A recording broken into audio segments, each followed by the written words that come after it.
Kita bersama-sama akan masuk dalam doa. Terima kasih Tuhan, kami semua diundang oleh Tuhan di hari Tuhan yang istimewa, di mana kami boleh merayakan hari Pentakosta. Kiranya Allah Roh Kudus yang telah Engkau curahkan dalam kehidupan kami terus berkarya, dan kami pun boleh merespon karya Roh Kudus itu dalam segenap hidup kami. Oleh karena itu Bapa, pada pagi hari ini, dengan segenap hati, jiwa dan roh serta akal budi kami mohon dengan segenap kerinduan kami, berfirmanlah Tuhan. Dan biarlah Engkau memenuhi kami dengan firman-Mu di dalam karya Roh Kudus, dan biarlah itu termeterai di dalam hati kami, dan kami boleh pulang dikuatkan, digerakkan, dan diberkati oleh firman-Mu. Di dalam nama Tuhan Yesus, Allah Juru Selamat kami yang hidup, kami mohon. Amin.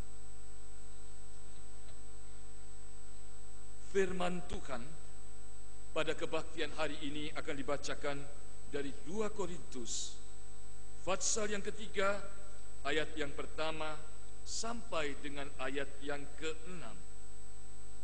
Dan kita akan membacakannya bergantian. 2 Korintus pasal yang ketiga, ayat yang pertama hingga ayat yang ke-6.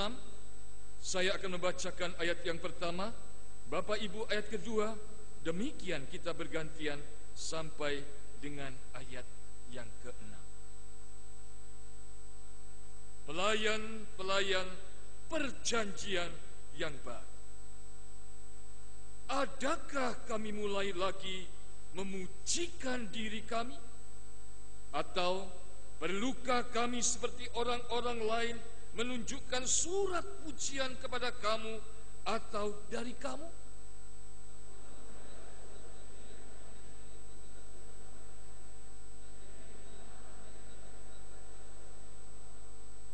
Karena telah ternyata bahwa kamu adalah surat Kristus yang ditulis oleh pelayanan kami, ditulis bukan dengan tinta, tapi dengan roh dari Allah yang hidup, bukan pada loh-loh batu, melainkan pada loh-loh daging, yaitu di dalam hati manusia.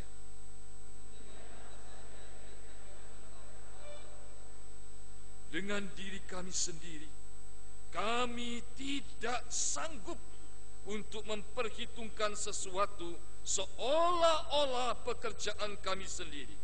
Tidak, kesanggupan kami adalah pekerjaan Allah.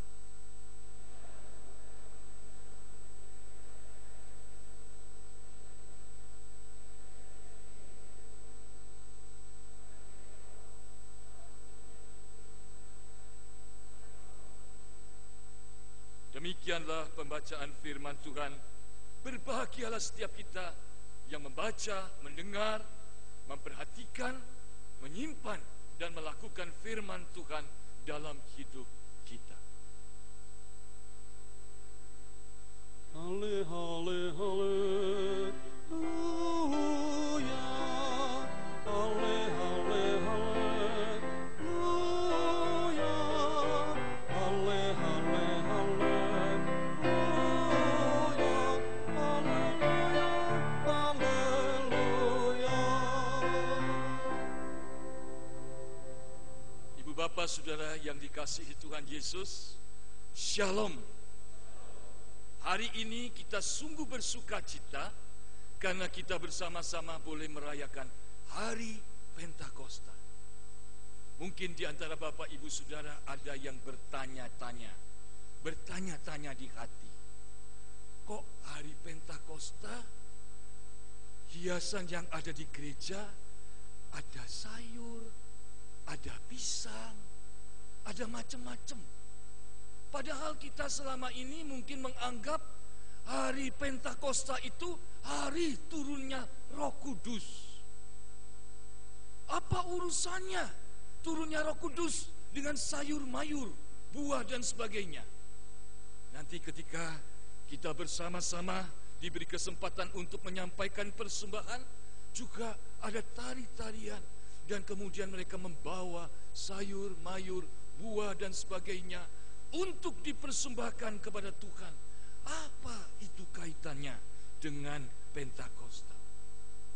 Bapak Ibu, tema kebaktian hari Pentakosta hari ini adalah Roh yang menghidupkan. Hari Pentakosta itu sebetulnya adalah hari perayaan hari ke-50. Pentakosta itu adalah hari memperingati, merayakan hari ke-50. Di dalam perjanjian lama, misalnya di dalam kitab Imamat, kitab Ulangan, diceritakan bahwa pada hari perayaan ke-50 itu,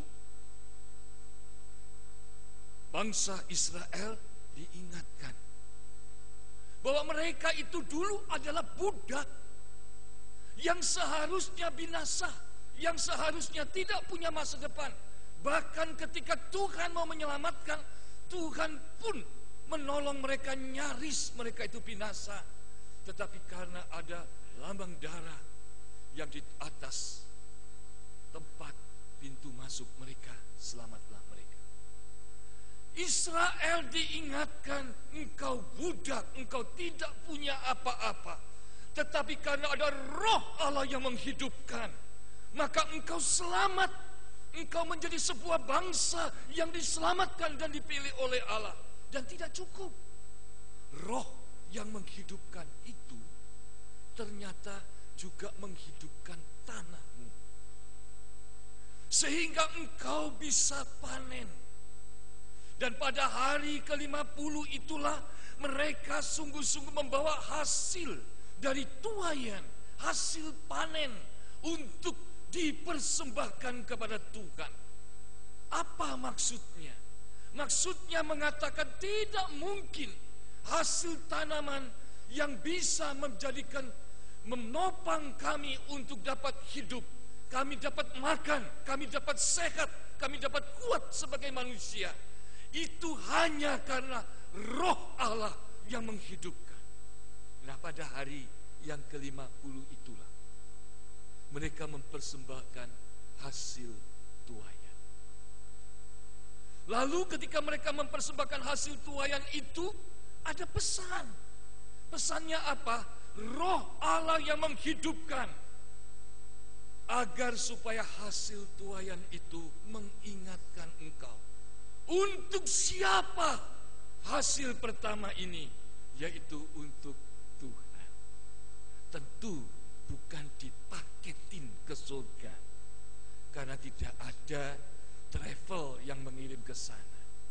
Tetapi adalah mengingat, ini adalah milik Tuhan. Ini karena anugerah Tuhan, supaya aku dengan hasil panen ini boleh dan harus memuliakan Tuhan. Caranya bagaimana? Caranya jangan melupakan. Siapa? Ketika mereka menuai tuaian itu, tidak boleh tuaian itu dibabat habis untuk dirinya sendiri. Tetapi biarlah itu dapat diambil, dinikmati oleh orang miskin, dan juga dapat dinikmati oleh orang-orang asing. Itu Pentakosta di Perjanjian Lama. Pentakosta di Perjanjian Baru adalah juga hari ke-50. Hari ke-50 dari mana? Hari ke-50 dari Yesus sudah bangkit. Lalu apa yang terjadi? Roh Kudus dicurahkan, sehingga semua orang yang berbeda-beda, bahasanya berbeda, sukunya berbeda, budayanya berbeda, sifatnya berbeda, semua dicurahkan oleh Roh Kudus. Semua orang yang berbeda-beda itu ternyata juga bukan orang yang sempurna. Semua orang itu punya kekurangan, punya kelemahan, punya keterbatasan, tetapi dicurahkan Roh Kudus. Untuk apa? Roh itu menghidupkan. Menghidupkan siapa? Menghidupkan setiap orang.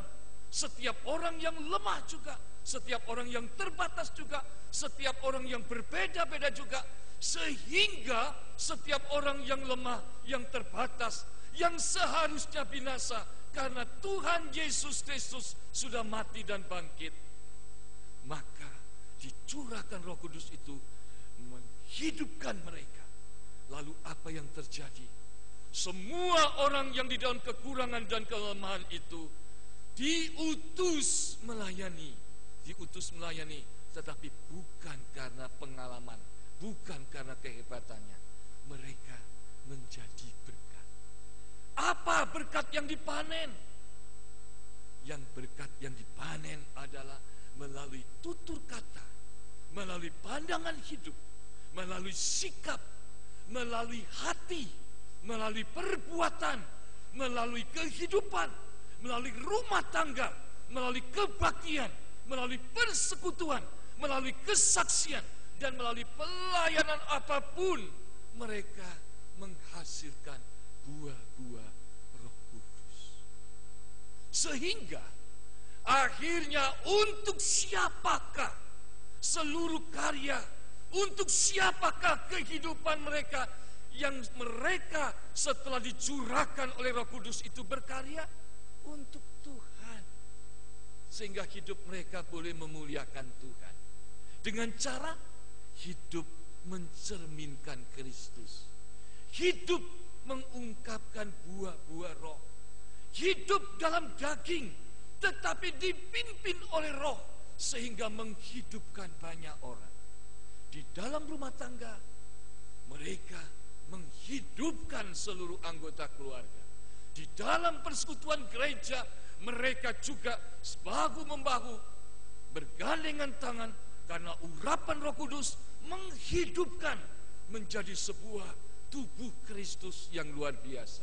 Di dalam pekerjaan sebesar, sekecil apapun hasilnya, sungguh menghidupkan.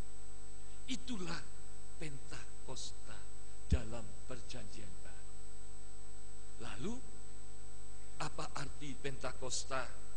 Roh yang menghidupkan ini bagi Bapak, Ibu, Saudara dan saya hari ini yang merayakan. Yang pertama, Allah mengingatkan saya dan Allah mengingatkan saudara. Ketika saudara nanti melihat sayur mayur, ketika saudara melihat buah-buahan, ketika saudara melihat semuanya, ingat baik-baik, jangan sekali-kali meremehkan karya Tuhan. Kita terlalu gampang untuk makan nasi, sehingga kadangkala kita merasa nasi itu otomatis punya nenek moyangku. Tidak. Itu sebuah karya Roh Kudus yang luar biasa. Kita diingatkan bahwa alam di sekitar kita ini memang Indonesia kaya raya, luar biasa. Untuk itu maka banyak orang memakai dengan seenaknya, menjara dengan seenaknya, memakai air dengan sesukanya, dan mengatakan mumpung gratis air sumur. Ketika memakai listrik, mumpung saya masih bisa bayar. Tapi kita lupa, ketika nanti saudara melihat iring-iringan membawa sayur mayur dan buah, kita diingatkan Roh Allah itu menghidupkan. Karya Allah itu luar biasa.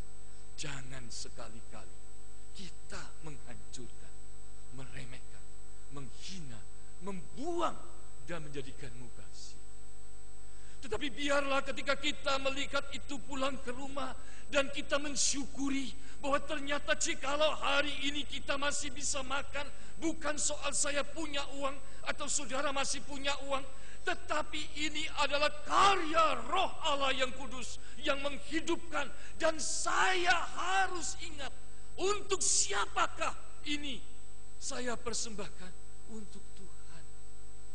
Saya memakannya, saya memakainya bukan untuk diri saya sendiri saja, bukan untuk saya menjadi orang yang terhebat, bukan untuk mengkeruk dan menindas semua orang sehingga dapat mengambil dan meraup semuanya. Tapi saya mengatakan ini adalah milik Tuhan, maka saya harus menghargai. Saya harus berdoa dengan serius. Saya harus sungguh-sungguh merencanakan bahwa semua berkat itu harus dipakai untuk Tuhan. Dan saya harus memakainya menjadi berkat bagi banyak orang.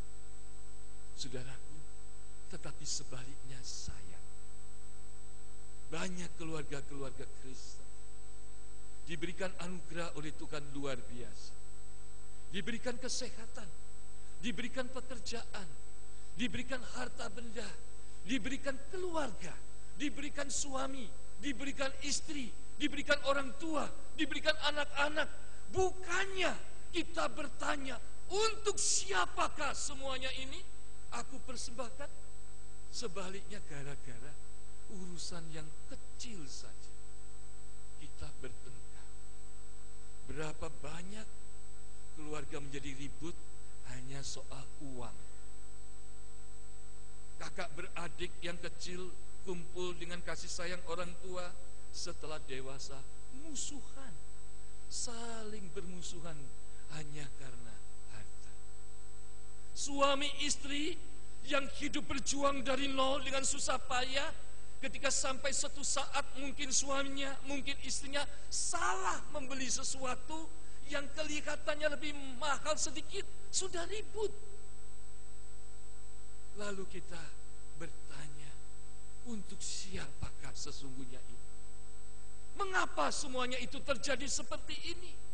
Mengapakah kita tidak bisa menikmati harta benda, keluarga, pekerjaan, kehidupan, persekutuan di dalam gereja, dan kesaksian serta melayani Tuhan? Karena kita merasa itu milik saya. Maka Rasul Paulus mengatakan, sudah bukan zamannya lagi kita bertanya, kita ingin dipuji. Bukan zamannya lagi kita melakukan sesuatu untuk memuji-muji orang lain. Bukan zamannya. Tetapi yang sesungguhnya, yang seharusnya adalah kita berkata, hari ini aku masih hidup, berarti Roh Allah itu sungguh-sungguh sudah berkarya dalam kehidupanku. Bukan hanya sekedar memberikan seluruh yang kubutuhkan, bukan hanya memberikan pekerjaan, bukan hanya memberikan rumah tangga dan segala harta benda, tapi Roh yang menghidupkan itu sudah membayar lunas saya di atas kayu salib, di dalam diri Yesus Kristus, termasuk waktu. Waktu itu adalah kesempatan. Jangan biarkan kita menghabiskan waktu kita untuk gosip, untuk menceritakan, mempersoalkan, mendebat kesalahan orang.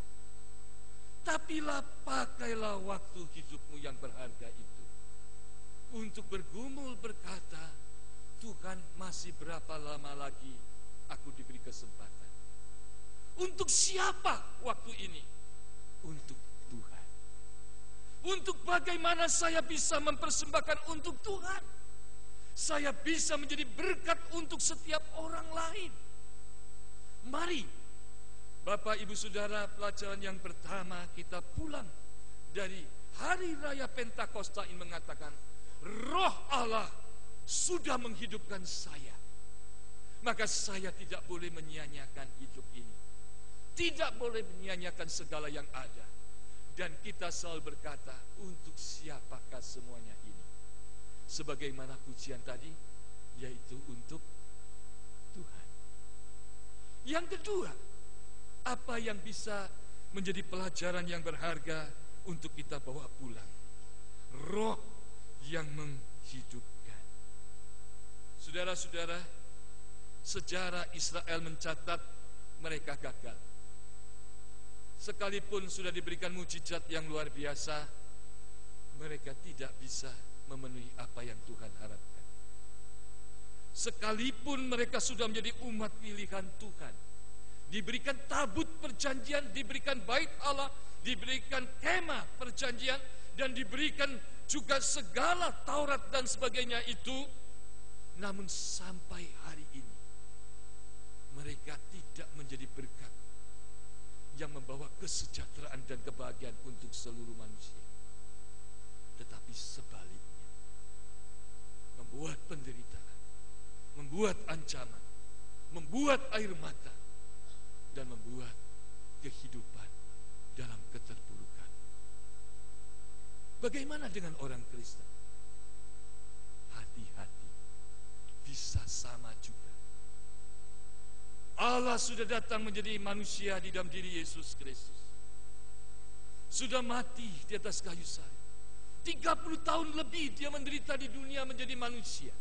Dia lahir di kandang Bethlehem. Dia hidup dalam penderitaan.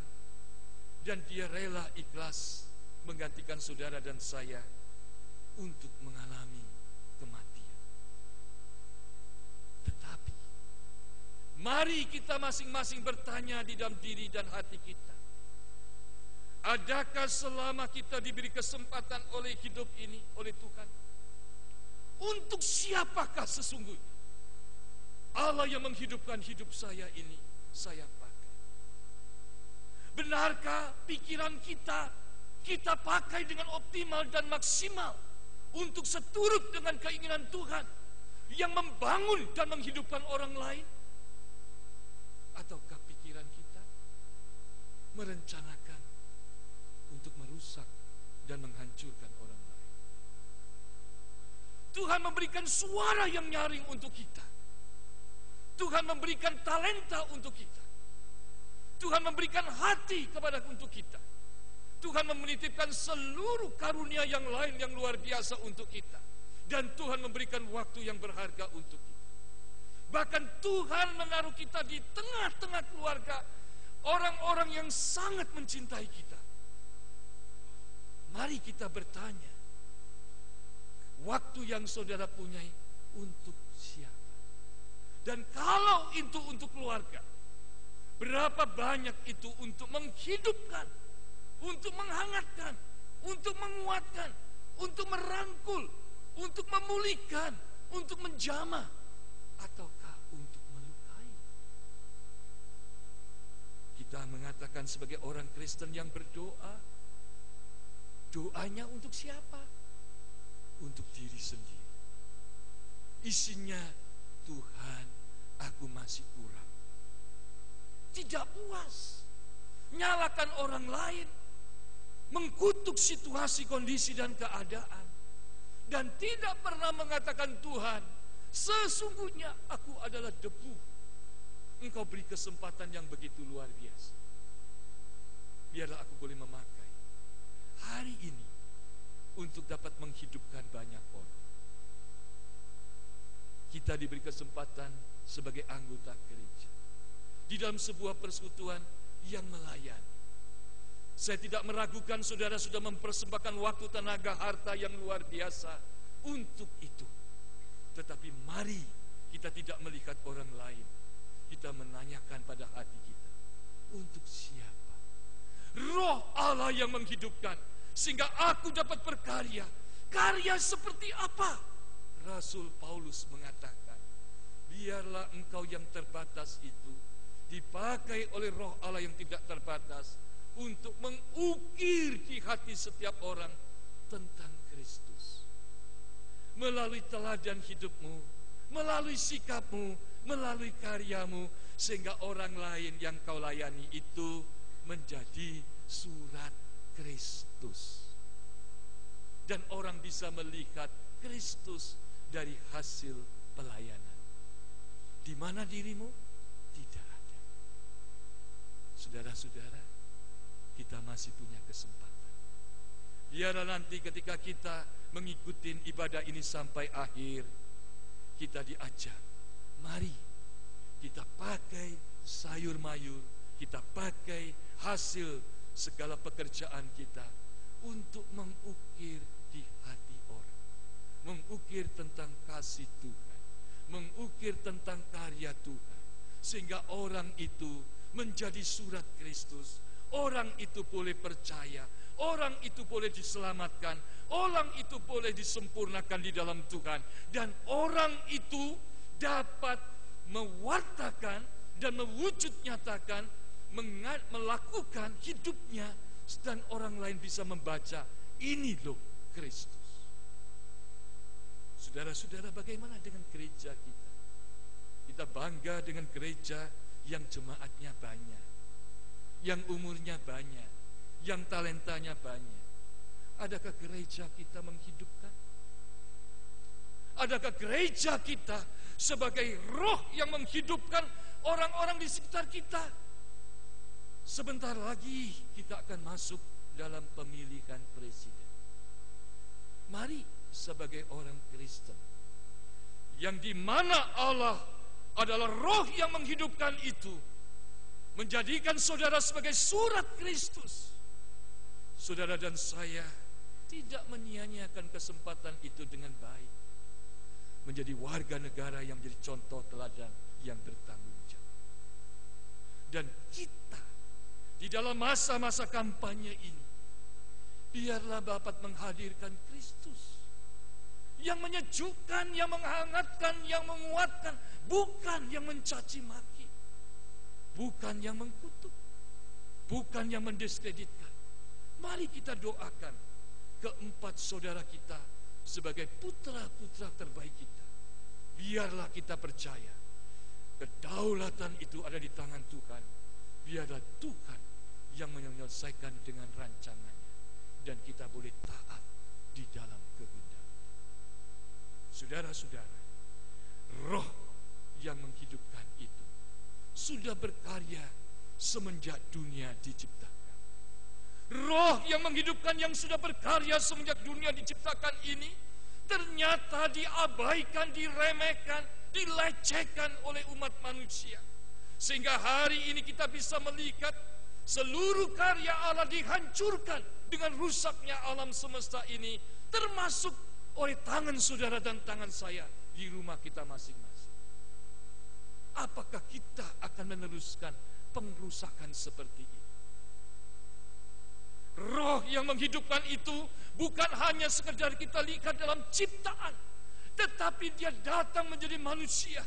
Dia meneteskan darah dalam penderitaan yang dahsyat dan luar biasa. Dapatkah saudara dan saya menghargai dan menghormati itu, sehingga kita dapat menghasilkan buah-buah tuaian Roh Kudus yang kita persembahkan untuk Tuhan di tengah-tengah pengabdian kita untuk bangsa dan negara kita. Dan biarlah roh yang menghidupkan itu merubah saudara, merubah saya, merubah keluarga kita, dan biarlah kita selalu mengatakan terima kasih Tuhan.